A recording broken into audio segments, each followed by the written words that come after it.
Le show sera dit pour la Fouchlema de Tinok Ben Elisheva. Tinok Ben Elisheva. Je me crois que je Fouchlema בתוך כל חולי עם ישראל. Amen. Nous allons aujourd'hui ce que nous avons fait ici. Nous allons aujourd'hui traiter d'un sujet de halakha qui est les takanot, les institutions qui sont zecher lechurban, en souvenir de la destruction du temple. On va le dire tout à l'heure quand on va étudier le Moussa, hein. On va citer cette Gemara, mais on peut déjà la citer, c'est pas grave. La Gemara, elle dit dans Masechet Baba Batra. La Gemara dit dans le traité de Baba Batra. Elle dit que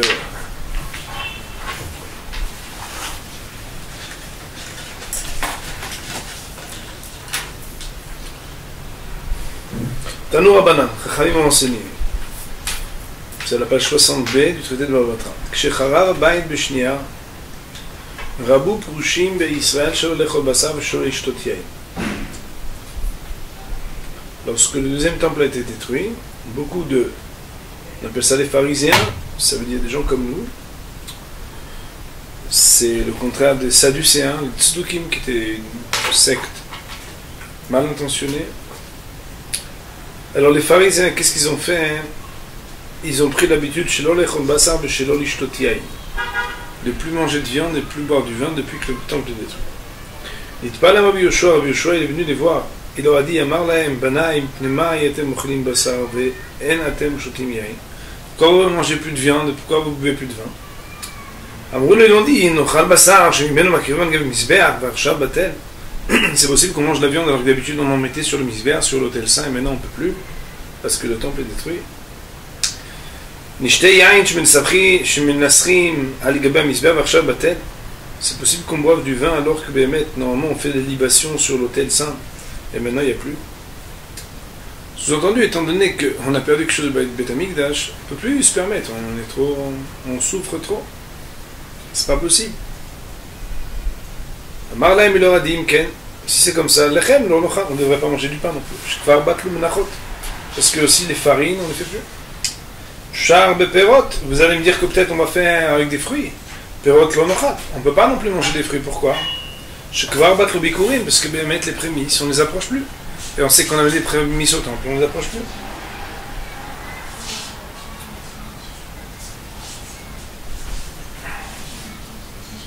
Alors vous allez dire, si ce n'est pas les vôtres mais ceux des autres, alors on pourrait. Mais il ne faudrait pas non plus qu'on puisse boire de l'eau, pourquoi? Parce que les libations d'eau, on ne les fait plus. Étant donné que si on va jusqu'au bout du raisonnement, parce qu'on ne mange pas de la viande, on ne boit pas du vin, on ne devrait pas ni manger du pain, ni manger des fruits qui nous appartiennent, ni boire de l'eau. Alors, Chatkou, ils se sont tus, ils ont dit, c'est vrai, si on pousse jusqu'au bout. Amar lahem, bou v'omar lachem shelo litabel kol yefsha. Bémet, jamais je vais vous dire de rien faire, c'est pas possible de rien faire. Parce qu'on ne peut pas ne rien faire en souvenir de ce qui s'est passé. Chez quoi Xera. Parce que Bémet, on a déjà mis des barrières. Et si on a mis des barrières, on ne peut pas tout annuler. Ou l'itebel yotermida, mais aussi il s'endeuillait trop. Yefsha. C'est pas possible. Chez Ngozen Xera, la tziborim kenrov, tziborim la bonba. Parce qu'on ne décrète pas des décrets et des barrières que la plupart du monde ne peut honorer. Manger que des fruits qui n'appartiennent pas à soi-même, c'est compliqué. Alors, et la kachamou chachamim. Mais Bémet, qu'est-ce que Chachamim ont dit? Ils ont dit qu'on va faire une takana. Sad Adam et Beto Besid Mesheir Bodavar Moat. Ama al Ama. De là est venue l'institution dont on va parler maintenant, qui est de laisser Ama al Ama. Ça veut dire 48 cm sur 48 cm, qui n'est pas couvert de chaux. En français, la chaux, oui, ce qu'on met sur l'enduit. Donc, on va Best Hashem voir que, à la base, qui vient à la base, si on avait la possibilité, il faudrait ne plus manger, ne plus boire. Presque rien du tout. Mais comme c'est impossible, alors on a une réduction. Et cette réduction-là, elle ne veut pas dire que c'est presque rien, c'est symbolique. Parce que cela vient répondre de ce qu'on aurait dit normalement, tout s'empêcher de faire, mais qu'on ne peut pas. Alors les lois, elles sont les suivantes. On n'a pas le droit de mettre en place, enfin de construire une maison qui est un palais. Ça veut dire qu'on va mettre avec que de la chaux, une sorte d'enduit comme ça, qui soit une sorte de brillant, ou bien avec plein de vitraux, ou bien de dessins dans la maison. Ça serait interdit. Alors qu'est-ce qu'on doit faire? On doit plâtrer comme on plâtre d'habitude, et une partie, on ne la plâtre pas. Ça veut dire que même au niveau de ce qui permet de couvrir la pierre elle-même, alors on laisserait telle qu'elle. Si c'est des murs qui sont bien. C'est pour ça qu'on laisse ça. Mais non. Il faut laisser 48 cm sur 48 cm, où on voit encore émettre comme si rien n'avait été fait sur le travail de cette pierre.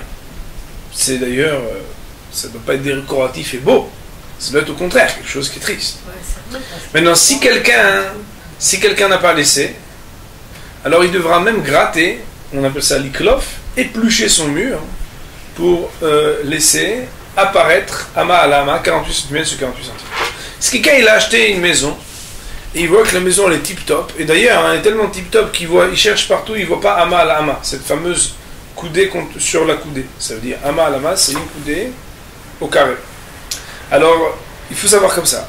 Si cette maison, elle appartenait ou elle a été construite par un non-juif, alors le maasé, il n'est pas obligé, hein, puisqu'elle est déjà terminée, d'enlever. Si par contre, c'est pas sûr que c'est un goy, ou c'est pas chazaka que c'est un goy qui l'a construite, ou bien qu'il a acheté à un juif, alors il est obligé d'éplucher donc une partie de ce mur pour laisser ama. Non. Je vais dire tout. Normalement, il y a tout. Et s'il n'y a pas tout, après, il y en a qui disent que Chutz La'aretz, on ne doit pas laisser ama à la main. La Chol Maaseh, il faut laisser ama à la main aussi à l'extérieur, même de Eretz Israël. Ça veut dire, le bonhomme, il habite en Chine, il habite en France, il habite en Australie, il doit laisser ama à la main. Il y en a qui pensaient qu'à Yerushalayim, on ne doit pas laisser. La Chol Maaseh, on doit laisser aussi à Yerushalayim ama à la main. Il y a marqué dans les Sfarim que c'est une ségoula. C'est le Moed Lekol Chai, un rave qui était à Izmir, qui a dit que toute maison qu'elle laisse ama al ama, la cholma c'est comme il faut, ça veut dire elle laisse une cinquantaine de centimètres comme il faut, une cinquantaine de centimètres carrés comme il faut, alors il y a une ségoula, shelo yecharev leolam, que jamais cette maison va être détruite et que jamais les gens qui habitent dedans ils vont être écartés de là où ils habitent. Donc une ségoula pour avoir une maison, une bonne assurance pour la maison, c'est de laisser ama al ama. Le maasé, il y a beaucoup de maisons qu'on voit, il n'y a pas ama à la main. Alors c'est vrai des parce qu'il y a plein de gens, c'est des ignorants. Comme ici la chazaka, c'est que de la même manière qu'ils sont mekidim qui sont permissifs dans ama à la main, ils sont permissifs dans Shabbat, ils sont permissifs dans tout, parce qu'ils ne connaissent pas. Mais il y en a qui disent qu'à partir du moment où aujourd'hui la construction fait que même la chaux elle est mélangée avec du sable, alors il y en a qui disent que puisqu'il y a du sable dedans, alors ben, on peut être meked.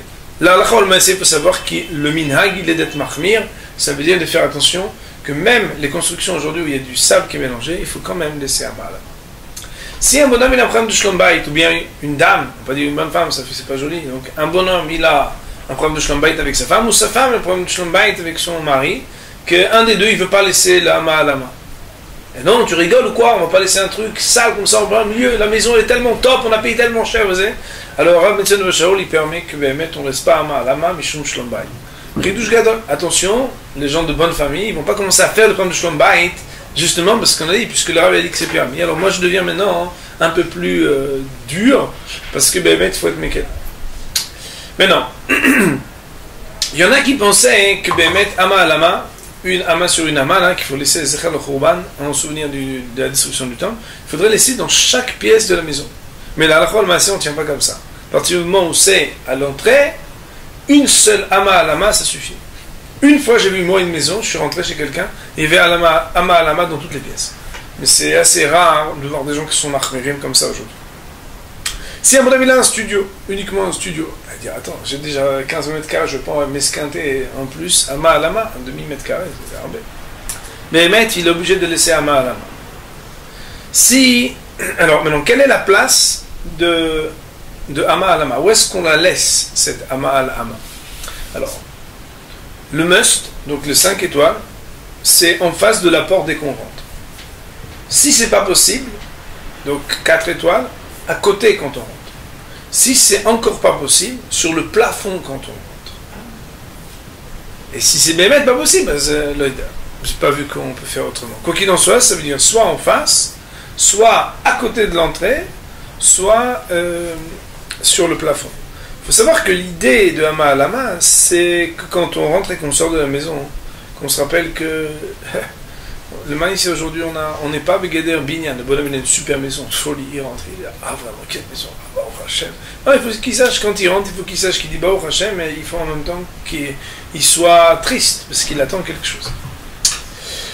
La mesure de Ama al Ama, même s'il y en a qui sont marmirim comme le Chazoni, je veux dire je crois 52, alors nous on dit 48 sur 48 cm. Si quelqu'un, il n'a pas un mur qui est peint, mais il met des tapetis, il met des, comment on appelle ça en français? Du papier peint, de la tapisserie.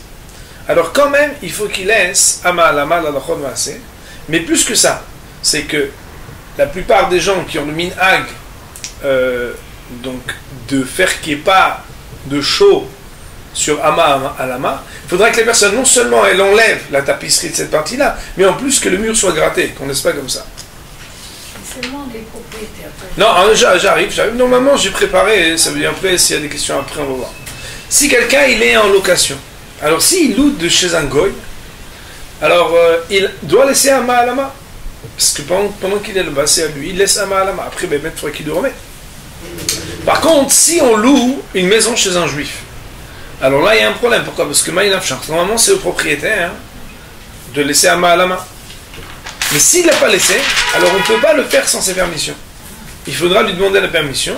Mais à partir du moment où on lui demande la permission, alors il faudra laisser Ama al Ama. Un endroit public, ou bien un endroit de commerce public. Un endroit public, ça peut vouloir dire, je sais moi, une poste, enfin, je sais rien, n'importe quel édifice public habitable. Alors, que ce soit par exemple un hôtel, ils doivent laisser aussi Ama al Ama. Seules exceptions aux lois de Ama al Ama, c'est Bet HaKnesset et Bet HaMidrash. C'est les seuls endroits dans lesquels on n'a pas d'obligation, et il y en a même qui disent qu'il ne faut pas laisser Ama al Ama.